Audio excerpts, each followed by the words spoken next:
Summer அதுவுமா வீக்கெண்டில வீட்ல இருந்தா எப்படி அப்படின்னு சொல்லிட்டு எங்க ஃப்ரெண்ட்ஸ் கூட சேர்ந்து நாங்க போன பிளேஸ் தான் கோலிங்கர் வாட்டர் ஃபால்ஸ். ஆஸ்ட்ரியால ரொம்ப அழகான வாட்டர் ஃபால்ஸ்ல இதுவும் ஒண்ணு.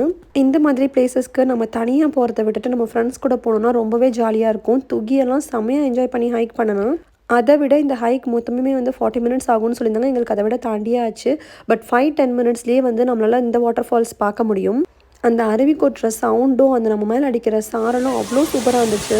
இங்கே கொஞ்ச நேரம் என்ஜாய் பண்ணிட்டு நம்மளோட ஹைக் அகைன் ஸ்டார்ட் பண்ணோம்னா, ரொம்பவே அழகான பாதை. நெறைய வுட்டன் ஸ்டேர்ஸ்லாம் கூட இருந்துச்சு. அதெல்லாம் ஏறி போனோம்னா, நம்மளால source of the water falls பார்க்க முடிஞ்சது. ஹைக் பண்ணி போற வழி எல்லாமே அவ்ளோ அழகு, அவ்ளோ அழகான நேச்சுரல் சவுண்ட்ஸ் நம்மள சுத்தி. இங்கே வரதுக்கு கார் பார்க்கிங் €5 சார்ஜ் பண்ணியிருந்தாங்க. இதுவே அடல்ட்ஸ்க்கும் €5, கிட்ஸ்னா 6 இயர்ஸ் பிலோவுக்கு ஃப்ரீ. அதுக்கு மேல வந்து €3 அந்த மாரி சார்ஜ் பண்ணியிருந்தாங்க. ஹைக் பண்ணி முடிச்சுட்டு கீழ இறங்கி வந்து பசிக்கும்ல அப்படின்னு சொல்லிட்டு நாங்க எடுத்து வந்த புளி சாதம், லெமன் சாதம், தயிர் சாதம் எல்லாத்தையும் உட்காந்து சூப்பரா சாப்பிட்டு எங்களோட டே போச்சு.